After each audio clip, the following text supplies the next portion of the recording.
But you think about, there's that plane crash. There's a couple of different ones recently. We hear about those in the news. Everyone freaks out. Yeah. And throughout the years, there's been a few plane crashes, a couple a year that are on the news. But there's tens of thousands of planes that go off every day. And we don't hear about it. It goes off, lands, no problems.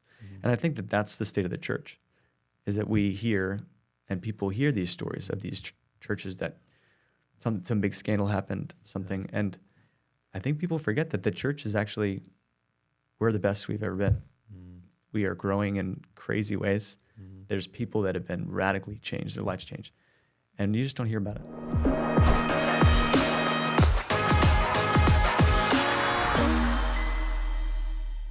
Hey, welcome back to the Value Added Podcast. My name is Jared. I'm here with a good friend of mine, Nathan Crory. I'm going to let him kind of share who he is, a little bit of his life journey with us, and him and I are going to have a conversation on life lessons and leadership. Sweet. Well, thanks for having me. Yeah, absolutely. Thanks for being here. Yeah, no worries. So tell us a little bit about Nathan Crory. You grew up here in the frozen New England area. In the frozen place. It's been quite a journey.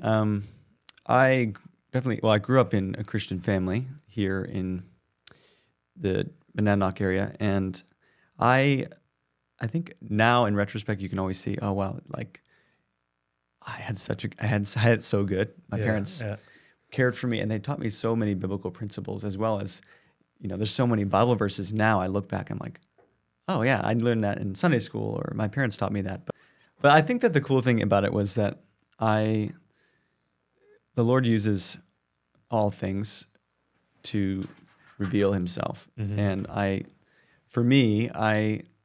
went through a period in high school where I was basically, like a lot of people do, trying to search out, what do I actually think is true? What do I believe? And I went through this whole journey of basically rejecting Christianity. And I was internally, I was still doing a lot of things that you would do, but I was thinking, this is not really my thing, So was this more of an intellectual, or was it like a... Yeah, it was kind of like I felt like I wasn't really sure if I really wanted to follow Jesus, or at least... Okay.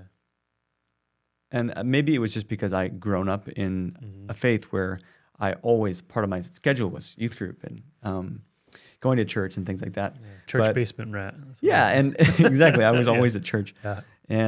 But the other part of it was that people ultimately, it is true that your friends really do dictate, your bad company corrupts good morals. And I had great friends, but a lot of them didn't value Christianity or the Christian principles. I see. And so, plus, I was homeschooled. So then the idea of going to something where you're with the cool kids, and they're like, oh, why don't you come to a party? And I'm like, sure, yeah.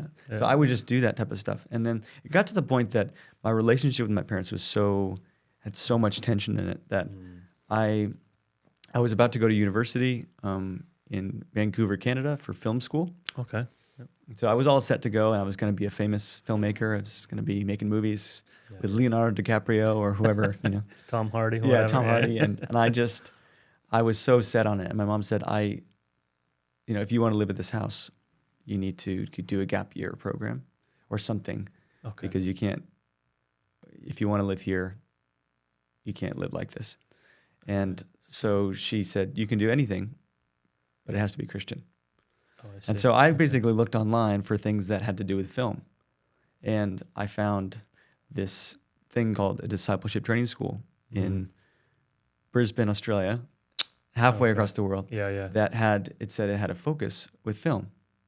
So the core tenets of the discipleship training school was about knowing God personally and about going on outreach and becoming a missionary. So your mom jumped at that. Yeah, but I didn't know that. I didn't really know what it was about. And I did an interview, and I don't even remember what I said. I must have said, oh yeah, I'm so strong in my faith, and whatever. I don't know what I said, but I was mainly going there for the film aspect. Okay. And so when I got there, I was like, thankfully, freedom, finally, I'm halfway across the world. No one can tell me what to do. And I realized, like 18 years old at this time? 17. 17, okay. Yeah, wow. So I had to go through all these processes just to get a visa because you're underage. Yeah, for sure. And then when I arrived there, there was a time of worship, and we were singing something, I think, How Great Is Our God. And it just suddenly hit me. Oh, wow, there's no one here that knows me personally. Mm-hmm. There's no one that's making me do this. Mm-hmm. And I'm only going to get in or get out what I put in. Mm. And so then I just said, well, I'm going to lean into this fully and just, God, if you're real, I want you to show yourself to me. And it was life-changing. That 3 months where each week was a different topic about something so essential, like what does it mean that God is our Father? Who is God? What is his character and nature? How is he actually good? And some of this stuff is so basic, What did Jesus do for us on the cross? What is evangelism? What is missions? And I remember calling my parents, and I even called Foad, dude. I'm like, you wouldn't believe this, Jesus loves us. Pastor Foad, look what I found. Yeah. And it's so funny, the reaction from all of them is always like, wow, yeah, we've been saying that the whole time. Yeah. But it was, it is a little bit cliche when people say, it has to go from your head to your heart. But it's that last 18 inches. Yeah, it was, that 18-inch journey was life-changing for me. And when I came back after the school and 6 months later, I felt like a different person. And to the point that, my mom always makes the joke that she knew the real change had happened because I started making or changing and doing the dishes unmotivated. And she said, something happened here.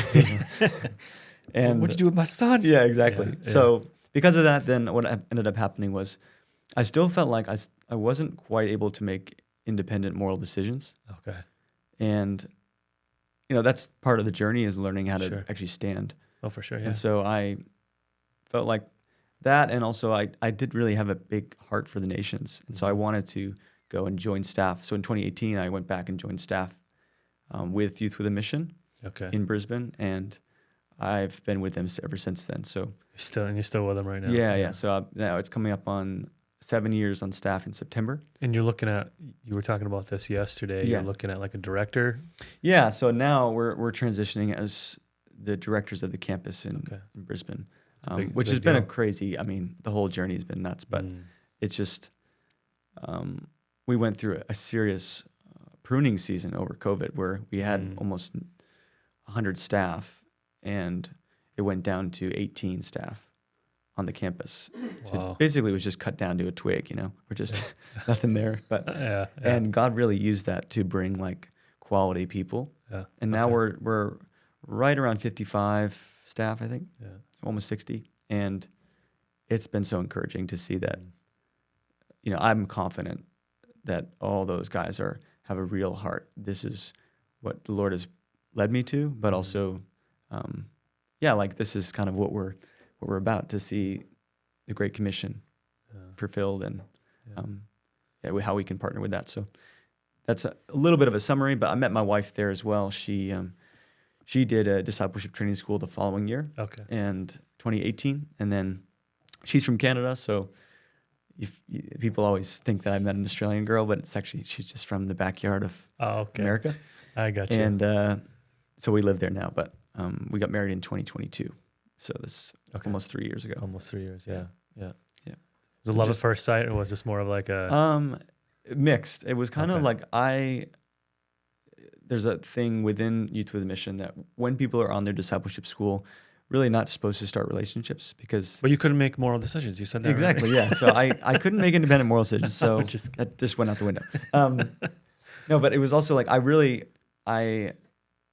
it was a school of 40 students. Okay. So there was quite a few of them. Right. And there was 15 other staff with me at that time. Okay. So it was pretty easy to just come and go. Mm-hmm. And then throughout later in the school, we started becoming friends and with a group of people. And then once she joined staff and came back on staff, that's when I really knew, okay, this is something we could actually see what's going on.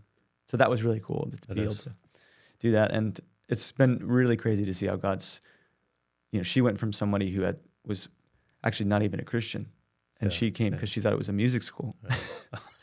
And then she becomes a full-time missionary, And that is the story of some people, but that's not why we run those schools. They're not meant to be intro to Christianity. Right. It's meant to be for believers to be equipped into missions. Yeah. So, but they'll bring you back to those basic principles. Yeah, and I think some of it is so core that it actually can help people that have never even heard it.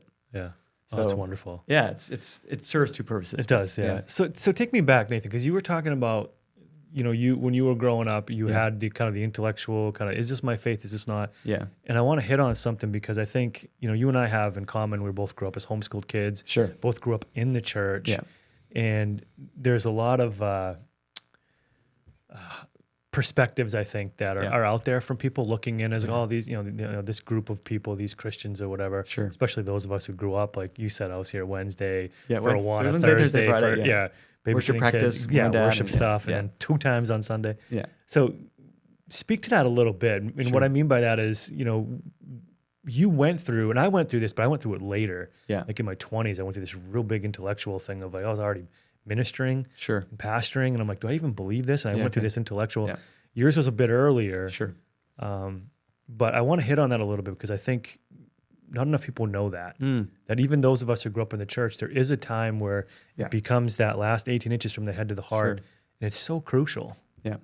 I agree. Yeah. I think I've noticed that it was for me, and even as I'm working now with predominantly people that are 18 to 23, 24, sometimes you get someone that comes in their 40s that wants to do this school. Yeah. But it's the same thing that happened for me is happening to them, where we all have to come to a point where we make personal decision. And a lot of people, I think, assume that that's when you're 4 years old and you hear the gospel and you're like, I want to put, I accept Jesus into my heart. Yeah. And yes, that is true. But ultimately, there needs to be a point where you have to choose. So your faith becomes your own. Yeah, it's not your parents anymore. Right.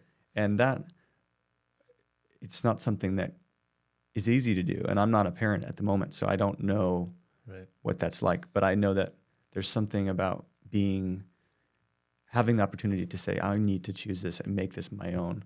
And do I actually want to continue this on? And that was realistically what was the main driving force behind my kind of almost rejection of Christianity was that it was my parents' thing, and my parents are not cool, and so I want to do my own stuff. And, that's a kind of a silly and stupid high school thing to think about, but at the same time. But it's real. It's real, yeah. That's what everyone goes through. Right. And unfortunately, some people come out on the other side thinking that I've tried that Christian thing and I'm not into it. And that's what happened a lot with this deconstruction movement that happened during COVID was that people said, I've tried that. And I think for some people, they legitimately did. Yeah. And I think that those people we need to meet with and talk with. But a vast majority, what they've experienced and said this was Christianity wasn't actually Christianity. Right. It was someone else, and they were just riding off of someone else. Yeah. So then when they left, it was like, well, I never had it. Or their faith never really became their own. Yeah. So that is hard, and I know it is nuanced, very much so. But it's for me. This whole thing was like I didn't see the relevance of it because I was so. Which is funny because I was talking about that yesterday, the relevance of the gospel. But I didn't see the relevance personally because I was like, cool, I'm saved now, but that means like I can't do anything because it's just a bunch of rules. And so that was another thing that really opened my eyes to it was the importance of understanding the through line of Scripture and how God reveals Himself and is consistent. It's not the Old Testament and the New Testament, but it's the Father is actually consistently, and Jesus is committed to revealing the Father. Right. And it's the same the whole time. So that blew my mind. I was like, this is crazy. So now you're, obviously you're married, you're working in ministry, and you have been for a few years. What does faithfulness now look like for you? In regards to faith, regards to Christ, and just in ministry and life and marriage, like that's a good point. Yeah, because the reason I asked this question, we've been asking it, is because I think I heard this on somebody else's podcast, and I can't remember who it was, but they were talking about how a lot of the American church, and I would just say not just the institution of the church, bodies, but the people. We've kind of sacrificed faithfulness for success. Like, what does success look like in your church? What does success look like in your ministry? And it's almost like we forgot about, well, the results are up to God. I mean, faithfulness is what we need to be focusing on. So I was interested in your thoughts on that, because you're ministering other side of the globe, different culture. Yeah. What does it look like for you? Yeah, I mean, I think there's a couple different, I guess you could say, it's almost like a diamond where there's different aspects of it that are true, but you turn it and it looks different every time. You turn a different angle and you see a different side of it. And I know, like, some of it is the personal side of it. Like, okay, personal faithfulness to the Lord, that I wanted to be devoted personally to seeking Him in time with Him. And even with my wife, Ayden, and I, we really spend and prioritize time of, like, what does it look like to seek the Lord for ourselves and not for ministry purposes.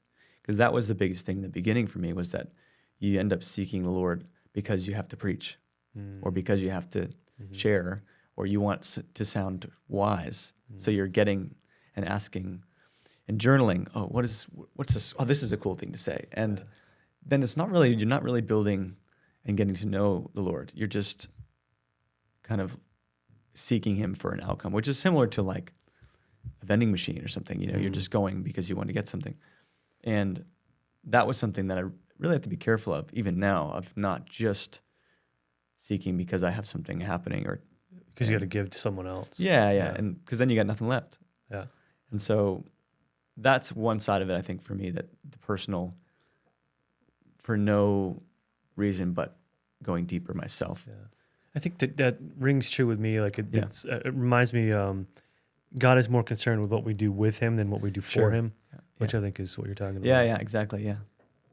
A lot of times you can just be like, oh yeah, we're doing all this for you, and that is good, but ultimately then He's like, oh yeah, but I was back there, So transition now. How does your personal faithfulness then impact serving in your ministry? Sure. Because you're pulling back a little bit. You're saying, okay, I got to work on me first. So I'm not just, as Pastor Fouad would say, serve out of the overflow. Right. As I would say, he's more concerned what you do with Him than for Him. Yeah. But what does that look like now as you're personally faithful and then you're ministering to others? Right. I think it's the biggest thing for me is it gives me, like, I think there are things that I just, when you're reading scripture and you're like, oh, wow, this really stands out to me. There's some stuff in that I probably never will share with other people because I don't feel like it's something that it's for other people. It's like, oh, I felt like this revelation was actually It's for you. Was for me. Yeah.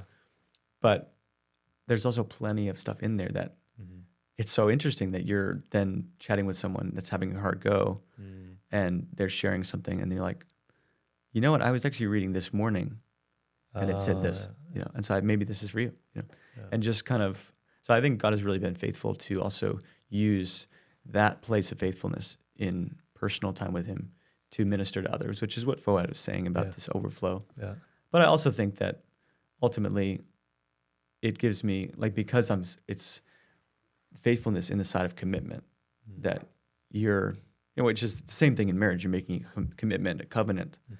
And we've also made a covenant, entered into a new covenant with God that we hold fast to. And so that side of covenant is actually given me then this, I have a devotion to see things through. And that's something that I really love about just serving and doing ministry, is that the main, I guess, objective is to help people. Yeah.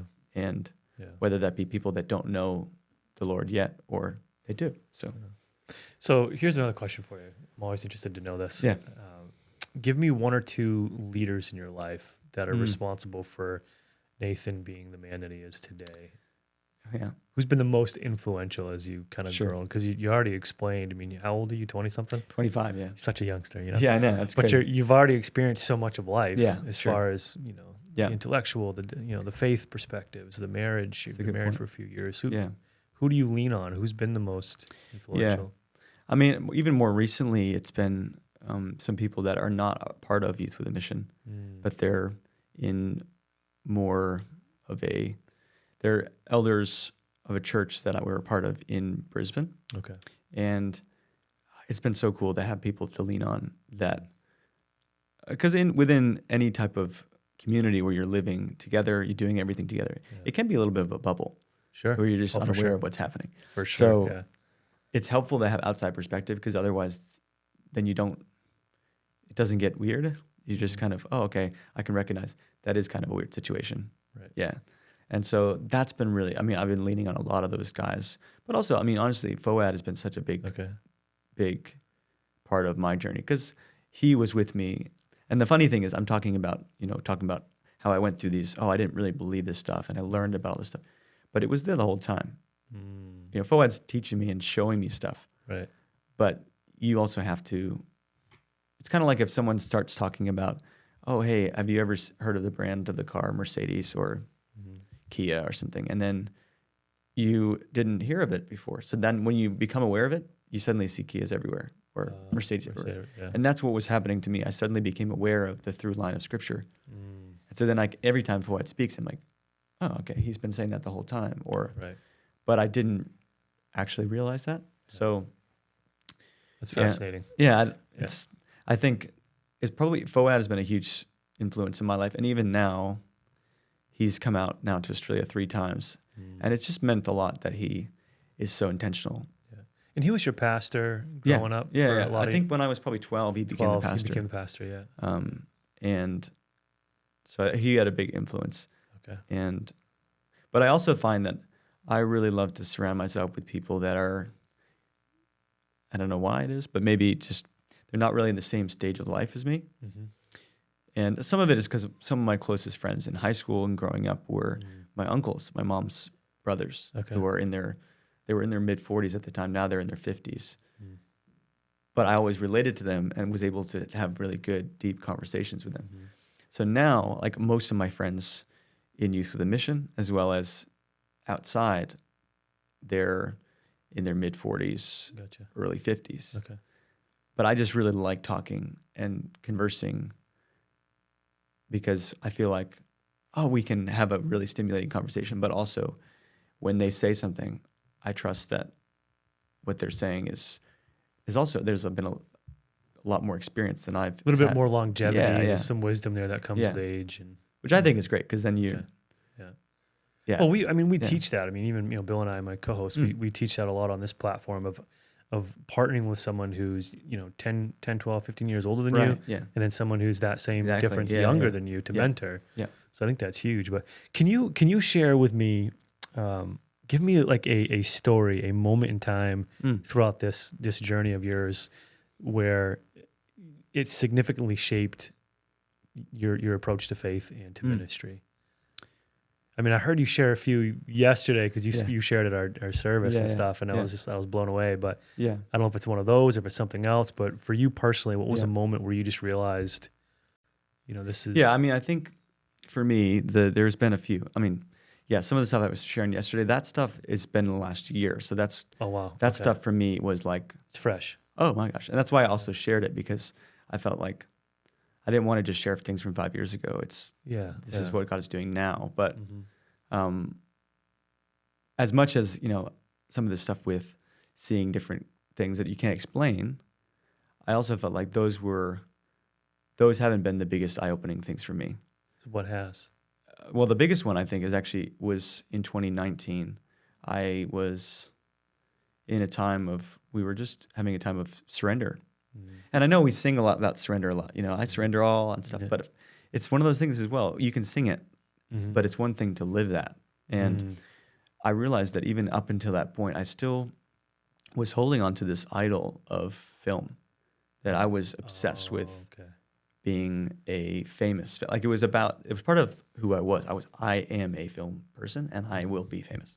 It's like this identity thing, And I felt like... Don't worry, you're on the Value Added podcast. We're wicked famous. Yeah. Now it's blown up.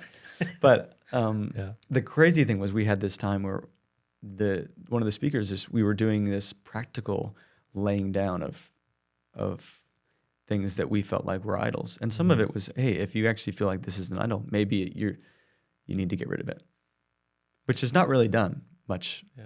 So an idol is defined as something that takes the place of God. Yeah, in your life. Like, so you're laying something down. And I think I'm trying to remember who it was. It might have been A.W. Tozer that said, "Show me where you spend your time, money, and effort, and I'll show you what you worship." And it was that type of thing that, where's everything going? Because if it's not going to the Lord, then is that really your top priority? Wow. which is challenging for me. And I'm like, Yeah, oh man. no. And this guy said, in light of what Jesus has done on the cross and the ultimate sacrifice, like we use all these words, ultimate sacrifice and crazy radical thing that he did, but it was nuts what he did. Mm-hmm. And in light of that, me giving up something is so not in comparison, Seems almost trivial at that point. So what I decided to do was I felt like he was to just really put it on my heart to give away all my film equipment. Wow. And okay. so there was a moment where it was probably maybe $10,000 to $12,000 worth of film gear that I had, drones and different things, and I just started giving it away. Why weren't we friends back then? And I people always make the joke. They're like, I should have been in that room. I think I was called to be there. Yeah, exactly. And my mom was obviously a little bit surprised because she was thinking, oh, your brothers could have used some of that stuff. And now she thinks it's funny, and she's like, oh yeah, I was more just shocked. But that for me is when I felt like that was when I fully laid down this idol and embraced, Lord, what is it actually that I want to partner with what you have for my life. And I don't just want to fit you in with what I want. And so as much as seeing maybe some of the things I shared about yesterday is crazy, for me, the most formative thing was that moment, because for me, it's actually not about my life anymore. And I felt like that, he says, whoever would lose his life to gain it. I felt like I lost my life there. Yeah. That was the end of Nathan. And the beginning of something new, even though I was a Christian for years, and it just, I felt like I didn't want to be. I wanted to be like Zacchaeus, who just said, "Okay, you can have everything, and I'll just come and eat with me." Yeah. So it's really, really powerful, Nathan, for people to hear this kind of thing. Again, I think it's crucial even for those who have been believers their whole life. They're in their adult lives, they've raised kids, maybe they have grandkids, and they still haven't reached that point of really just saying, this isn't about me. Sure. So I think I appreciate your honesty, and I know you taught on humility, yesterday, which hit home with me. Sure. Because that's something I'm always struggling with. It's Jared's way. I think everybody is. So it's either Jared's way or the Lord's way. But so let's shift a little bit. We went pretty deep for a little bit there, but answer me this: how does Nathan balance the demands of mission, because you're in mission ministry, which can be really busy. Sure. How do you balance kind of that life, the marriage, relationship, and with your responsibilities of what you do as a missionary? Yeah, it is a struggle. I'll be honest. Sometimes you go through weeks. You're like, this week wasn't great, and it's been great to have people like Foad too, because he was even sharing what it's like to be in full-time ministry and then be in a place of where are your priorities? Because, excuse me. You're fine. So often I can be, someone might have an issue and they're an hour and a half away and they need my help. And I'm pretty willing to drop it and just want to help. Right. But then it can the same be said about my wife. If she needs help and she's 10 minutes away, am I willing to drop it all to go? And I think that was something that Foad kind of brought up to me as a challenge, is that where are your priorities? And it wasn't that he was rebuking me or something. He was just saying, remember this. Just asking the question and giving the challenge. Especially, we want to start a family. And what does that look like to then have a kid in the midst of that? And so that is something that's been a constant thing for me. And Ayden is actually really good at it. She's like, she is very good at saying, hey, actually, I'll talk to you about this tomorrow. I'll meet with you tomorrow about this, especially because the nature of what we do now is a mixture between the pastoral side of caring for people as well as like a dean of a university. So we oversee actually like classes and scheduling, but then I go overseas and do missions. So it's like this trifold. It's really hard to explain. Yeah. But she has been really good at that. And part of it is that I've been trying to start getting used to not being at the mercy of other people. And I know it's hard because it sounds like, well, isn't that your job? You're there to minister and help people. especially those that are on staff and stuff. But I started recognizing as I was presenting myself as someone texts me, I immediately respond. Mm-hmm. It's presenting to people that whatever you need at any time, I'm there. And for some things, I actually started going back to email.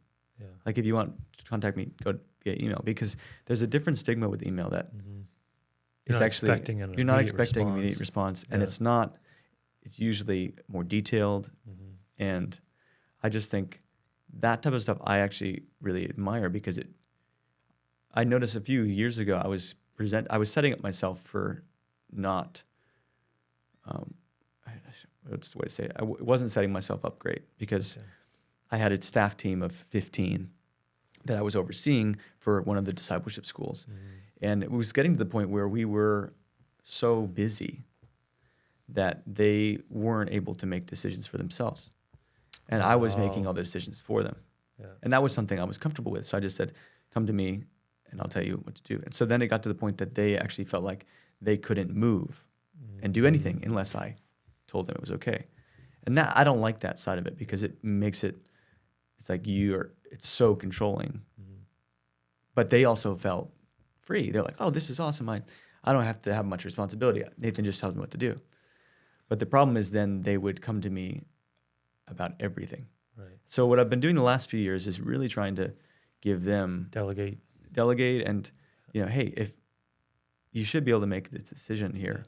Yeah. It's not like it's a life or death thing. It's, what type of chips should we get for this? We're going to have a time of sharing and we need to get snacks. And they would call me and say, hey, Nathan, what type of chips do we get? And and like, well, you have access to the budget. You can just look and see. Yeah. But so that's a very practical example, but I think. Yeah. But it's necessary because if we don't rebirth ourselves as far as teaching leadership to our staff, sure, they become too dependent, and then they're not leading anything. Exactly. They're just following Nathan wherever Nathan goes. goes. Yeah. But if I'm not doing well, and if I'm struggling, then they're like, they're shocked. What is that? My world is collapsing. Right. And that freaked me out when someone told me that for the first time, that they actually repented in front of everyone. They said, I want to repent of basing how I'm doing off of how Nathan's doing. And I was like, well, thank you for sharing that, because I felt like that needed to be said.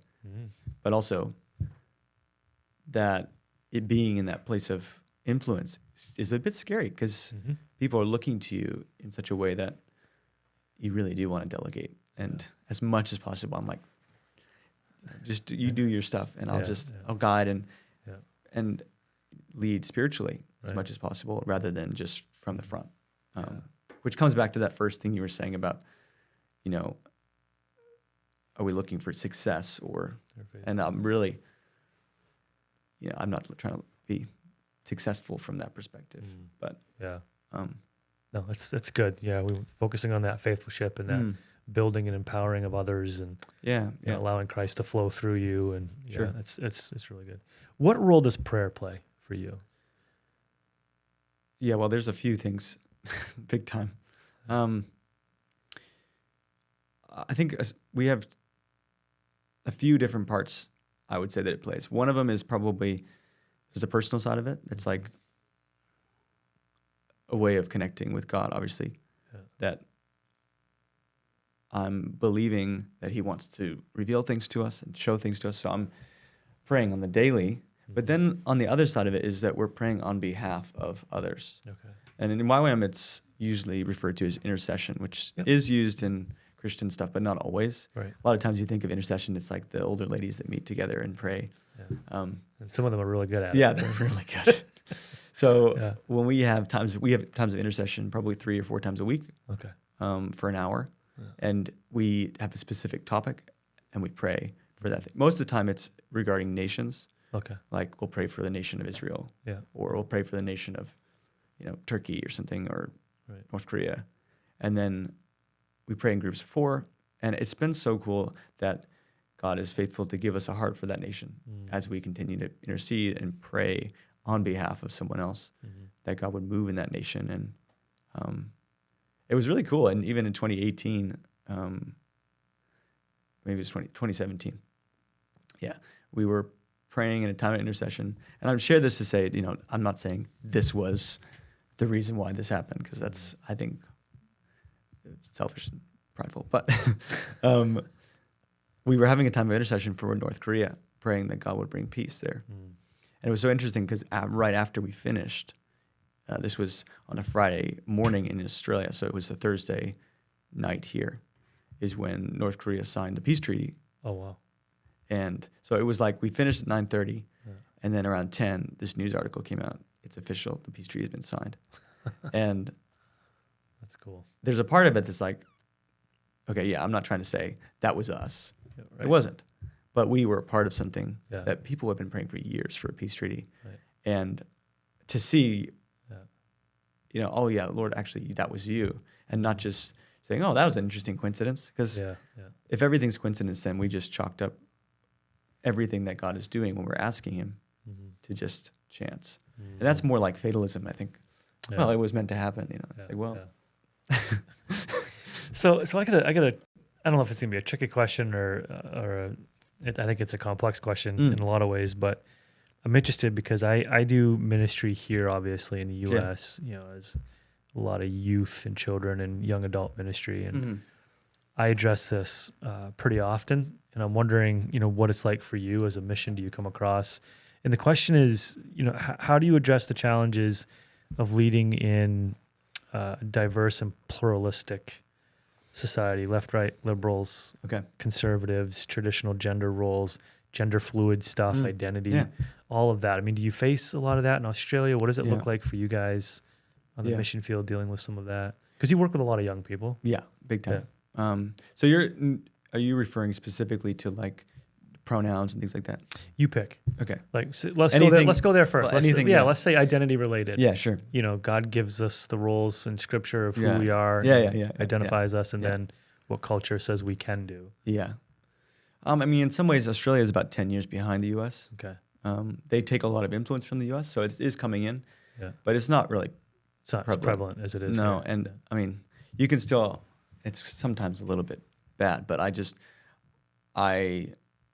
it's very much a part of my vocabulary to say thank you, sir, thank you, ma'am. Yeah, for sure. Yeah. And that's still totally fine in Australia. And even in Australia, they think it's funny because they don't say that. So if I'm at a gas station, and then I'll just say, oh, thank you, sir. And they're like, oh, American, cool, Yeah. But the interesting thing that I think we don't realize in a lot of Western nations, and even though Australia is not in the West, it's a first world nation that's very influenced by the West.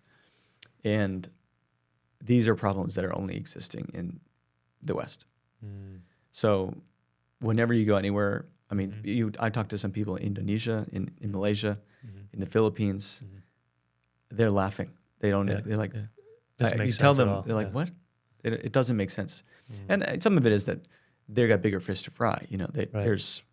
They're trying to put food on the table and survive the day. Right. So there's different cultures are going through different things, and I don't think it's safe to say that this is a worldwide problem. It really is a Western. Yeah.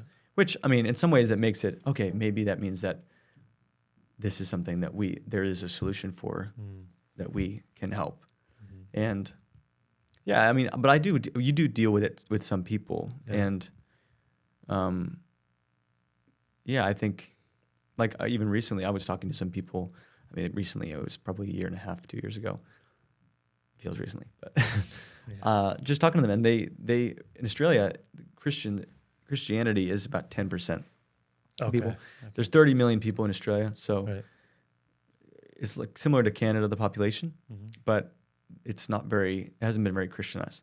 Okay. So they have a lot of morals, that type of stuff from the Judeo-Christian values, but most people don't believe in God. They know about Jesus, but it's more from the side of it from the Catholic faith. Oh, okay. And they, interestingly enough, these people came to me and we were just sitting down and having a meal together, and they were my neighbors at my old house when I lived in a guy's single house. And we told them we were Christians. Okay. And they said, oh, interesting. So, interesting to hear. So do you guys hate gay people? And I was like, what? And they're like, yeah, we never really actually met any Christians. So what what's it like? Do you guys actually hate gay people? And I was like, wow, this is so strange for me that's the perception that, personally, people that aren't Christian do have in Australia. I wouldn't say everybody has that, but a lot of people do. Right. And so I was like, no, I don't hate anybody, you know? And we talked with them, and the biggest thing I said was, you can't expect somebody that doesn't even believe in your God to follow what he says. Like, I think that's kind of funny to put a standard like that. Yeah. But they were like, what do you mean? And I said, well, do you believe in God? I said, no. I said, okay, so why would you read the book and follow what it says? So I want you to first encounter the living God. Right. And then from that place, you listen to what he says. You know? Yeah, I know the world has a way of holding or judging, I think as do all people, but they look at a very small portion of people, and they judge the whole group by those 1 or 2 or 3 actions, which is unfortunate, obviously. Yeah. But I appreciate you being able to share some on that. But I also think, just to clarify, like, I think there is a very good place. Following up that last point, there's a really healthy place for having policies and laws in place to implement Christian values, even if they don't believe in God. So it's not to say that people can do whatever they want until they're Christian, but I think it is very nuanced. But you think about, there's that plane crash. There's a couple of different ones recently. We hear about those in the news. Everyone freaks out. Yeah. And throughout the years, there's been a few plane crashes, a couple a year that are on the news. But there's tens of thousands of planes that go off every day, and we don't hear about it. It goes off, lands, no problems. And I think that's the state of the church, is that we hear, and people hear these stories of these churches that some big scandal happened, something, and I think people forget that the church is actually, we're the best we've ever been. We are growing in crazy ways. There's people that have been radically changed, their lives changed, and you just don't hear about it. So I think it's really powerful, but it's also... Yeah, I was reminding somebody recently, they were talking about, the world as a whole, and, how America seems to be going down the poop chute, whatever you want to call it. That's what they say. Yeah, and, but in specifically talking about the church as well. And, I find myself thinking about this when I think on this topic of the state of the church. I always think of, as much as we can kind of harp on ourselves every once in a while, and, we do have work to do, even though we are doing well, as you said. Sure. I like to remind folks that, God's followers or Christians, right, are responsible, their faithfulness at least. God has been able to work and build hospitals and orphanages, and millions upon millions of dollars have been funneled through the hands of believers to the entire world. Yeah. And I think, we forget that, how much God has done through his people. And, we tend to kind of focus on those churches that have gone rogue or have gone down, as you said, and not really focusing on the what God has done through his faithful Good people. Point. Yeah. But so let me ask you this. Got a few more questions if you want. Where are you going from here? You mentioned you could have this next change in your role. Yeah. Or, mission wise, life wise, where are you going from here? Well, I mean, a few days ago, I was just notified that we're effectively, once I get back, we're taking over as the campus directors. So originally it was going to be kind of waiting and dependent on this visa that we're applying for. But the directors that have been the directors for the last 20 something years said that they felt like it was time to move on regardless. And so they are going to transfer everything to us. Yeah. Transition. Batter up, Nathan and Ayden. And I was like, so Ayden calls me and she's like, so this happened today. And I'm like, I got a super long email about it. But so that has been kind of brewing for the last year and a half. Okay. We've been operating as the co-leaders of the campus. So effectively our role doesn't change, besides there's a spiritual weight to it. And also just there has been people that we could always fall back on. They will still be around, and I'm definitely going to be talking to them because they have a lot of experience. Right. But through about a year and a half ago, me and Ayden went away and we prayed, and we felt like God was leading us to make Brisbane our home. and specifically whether that was with Youth with a Mission or not. And so as we got offered this to take over as the campus directors, we felt like, okay, well, this is not something people do for a year, but it's not normal to be the campus directors for 20 years.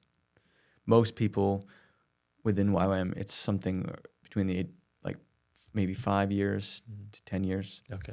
So for us, we felt like that's probably something that's going to be, and it may be that after that point, maybe 5 years from now or 10 years, we move on. But we felt like Brisbane was where God was calling us to lay down our roots a bit. Okay. And that's why we pursued trying to get permanent residency. Okay. So this lawyer, we've been meeting with him, and he, by the hand of God, really, there's been this window that's opened up for us. And in YWAM, Australia, not even just Brisbane, but it's been impossible for the last 9 years to get permanent residency through YWAM. And now this window's opened up since last August. Okay. And it's going to be probably closing in May. That's what it's looking like. It's coming up quick. Yeah. So we're trying to get through that. But I think from a vision perspective, we really felt like God was wanting us to be a bridge between the local church and this parachurch, Youth with a Mission. It's not a church. And if we try to be a church, it doesn't work. Yeah, because it's a parachurch thing, but we're meant to support the church and build the church because we are part of the body. But it's not about, we'll do the missions. And the church sends people to us. It's about us. How can we work together? Because I've been with people in Youth with a Mission before that you get to a point where they're like, you can start, I'm better than the church because I've actually given up stuff, whatever. But then the vice versa, in the church, they think, we're better because we're actually staying in one place and we're building a long-term community for life, and you guys are just here for a season.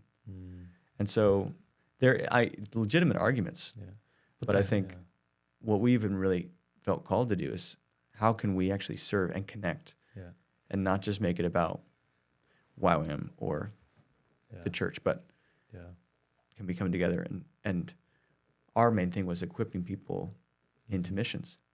But even it doesn't mean that they need to go and be a full-time missionary. It could be that they go back to their church and do full-time ministry. Yeah. And that's what churches need, people that are excited about the Great Commission in the local church. So that's awesome though, because for me, I grew up at a parachurch ministry. It was a camp ministry.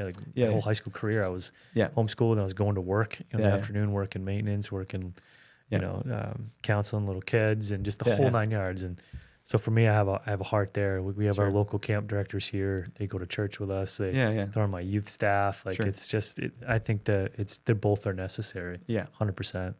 Yeah. So I got one more question for you before we let you go. I'm ready. All right. $1 million question. Okay. $1 million question. Everything hinges on this question. Okay, I'm ready. It's like loving God and your neighbors. Oh, yes. The law of the Gospels hangs over there. Yeah. What advice would you give someone who aspires to be a leader? When I say leader, we're talking about servanthood leadership. We're talking about what it looks like biblically, of course, and whether it's missions or church ministry, or they want to be a leader in their job environment, whatever their vocation is, or they want to be a dad, they want to lead their home, want to be a student youth leader in their youth group. I don't know. They want to be on their school board, or it could be anything. But what advice would you give a leader, aspiring leader? Well, I think it would be those probably two things. One of them would be the biggest one, which is that we are, like you said, it's obviously servant leadership, but the idea of, do you know how to serve? Because I think a lot of us say, I'm willing to. And even that's where I was, I'm willing to serve, but are you actually serving? Because and I learned this in Youth with a Mission, but also in general, I think it's a life principle of doing first, then teaching. And that's a thing, that's one of the values of YWAM is do first, then teach. And I think it's a really value thing because then I've been in this, I've done it, and I continue to do it. And I think I think Foad's a great example of that, but also I think other people do model that well, and I'm sure that you guys do, both you and Bill. But I've seen time and time again where we're doing even more practical things, and Foad's the first one there and the last one to leave. And to me, that shows that there's something clicking in. It's not just, hey, let's serve, but I will serve. And I mean, Jesus really did model that. But the other thing is, I think what I shared about yesterday, which is, I really do think that humility is the currency of the kingdom. It's the thing that everything rides on. And if you want to make any type of exchange, if there's no humility, then if you want to use that analogy, you can't buy it. Like if it doesn't work. What's that quote again? Humility is the currency of the kingdom. That's a book, dude. Yeah, I think so. I just think it's so powerful because I remember someone sharing, and they said something about it being like money, and I was like, so it's like the currency. Yeah. And they're like, the currency of the kingdom. Like, that's going to be a T-shirt, you know? But I think it's just so cool because it gives us a real picture in our head that you're trying to go anywhere in the world, but if you're trying to be the manager of a restaurant, you're trying to work at Dunkin' Donuts, or you're trying to be a pastor. Yeah. Well, if I want to be someone that's continuing to advance the kingdom of God, it means that I need currency. Because you need money to do that. Yeah. And the money in the kingdom is humility. Yeah. So that's really good. I think it's good. So good. I like it. Awesome. Man, thanks so much for doing this. Of course. It's been a blast, and we don't get to see you, very much. And thanks for having me. I know a lot of your little brothers, but it's good to know. Yeah. Get to know you a little bit more. Well, hopefully they go on to bigger and better things. So. Hey, I hope this has spoken to you. And if you want to partner with Nathan and Ayden in their ministry, we're going to drop a couple of links for you with the video. You can partner in prayer. You can give and help financially as they're trying to raise. For sure, would be awesome. Anything else you want to say on that respect, or? Well, I mean, even just in regards to giving, I think I mentioned the permanent residency thing, but that we do have a deadline, and there's basically been a number that we've been given. So they want us to reach a certain number per month in donation, and if we don't reach that, then they won't give us permanent residency. Okay. So there is kind of like an ultimatum with it. Okay. But so we got to get you over that next hump. Yeah. Okay. But that's so. Maybe in the link you can just take a look at it. If it's something that you feel like God's stirring in your heart, you want to give towards that, we'd love to partner with you. So good. And take a look at it. We'll try and drop. You got a newsletter in there too. Yeah. We send out a newsletter. Okay. Good. Yeah. Good deal. All right. Thanks for joining, and we hope to see you guys next time. And thanks again, Nathan, for being here. Yeah, of course. Thanks for having me. All right. God bless. Cool.